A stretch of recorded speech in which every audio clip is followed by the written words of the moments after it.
A knight of the seven kingdoms ശരിക്കും മികച്ചൊരു series തന്നെയാണ്. ഗെയിം ഓഫ് ത്രോൺസും ഹൗസ് ഓഫ് ദി ഡ്രാഗണും നടക്കുന്ന അതേ വെസ്റ്ററോസ് ലോകത്താണ് ഈ കഥയും നടക്കുന്നത്. വലിയ യുദ്ധങ്ങളും പവർ പൊളിറ്റിക്സും നിറഞ്ഞ ആ ലോകത്തിൽ നിന്നും വ്യത്യസ്തമായി ഈ സീരീസ് ഒരു ചെറിയ സിമ്പിളായ യാത്ര പോലെ തോന്നും.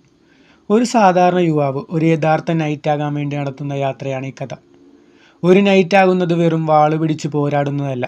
അതിന് പിന്നിൽ ഹോണറുണ്ട്, വാക്കുപാലിക്കറുണ്ട്, ശരിയായ തീരുമാനമെടുക്കാനുള്ള ധൈര്യമുണ്ട്. ഈ യാത്രക്കിടയിൽ അവൻ എഗ് എന്ന ചെറിയ കുട്ടിയെ കാണുന്നു. അവിടെ നിന്നാണ് അവരുടെ യാത്ര തുടങ്ങുന്നത്. അവരിവരും ഒരുമിച്ച് യാത്ര ചെയ്യുമ്പോൾ പല സംഭവങ്ങളും നടക്കുന്നു. അതിലൂടെ അവരുടെ ഫ്രണ്ട്ഷിപ്പും ഗ്രോത്തും നമ്മൾ കാണും. ഈ സീരീസിൻ്റെ ഏറ്റവും വലിയ ഹൈലൈറ്റ് ഈ രണ്ട് കഥാപാത്രങ്ങളുടെയും കെമിസ്ട്രി തന്നെയാണ്.